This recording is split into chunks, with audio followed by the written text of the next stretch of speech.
Wagalatia sura ile ya 5 na mstari ule wa 16 inasema, basi nasema enendeni kwa roho, wala mtazitimiza kamwe tamaa za mwili. Amina.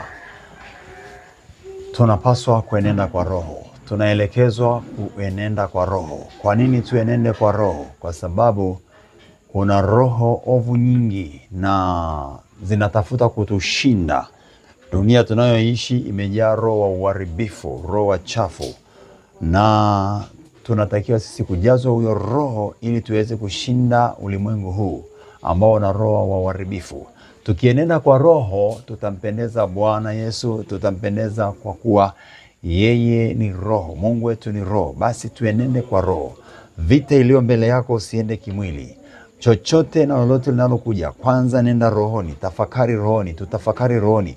Msaada wa Mungu tujilie sana, tuzidi kukaa katika tafakari ya kiroho kwa mambo tunayokutana nayo, kwa vita tunayokutana nayo, kazini, ofisini, kanisani, nyumbani, popote. Tunahitajika kuenenda kwa roho. Roho wa Bwana atuongoze, tujue cha kufanya, tupate njia kupitia yeye na uwezo na ushindi. Bwana Yesu akujaze roho wake sasa na uweze kutembea kwa roho, uenende kwa roho. Dunia inahitaji kuishinda, inahitaji kuwa makini, na umakini wetu ni kuongozwa na roho Bwana. Roho Mtakatifu tujaze tena, tufunulie tena, tusemeshe na kuomba Bwana. Roho wako mwema aseme ndani yetu. Tunahitaji roho wako.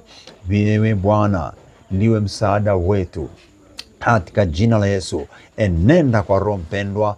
Hiyo kesi, hilo jaribu, enenda kwa roho, na roho Bwana atafunua na atakuongoza, atatuongoza. Tunaweza kushinda kwa nguvu za roho katika jina la Yesu. Amen.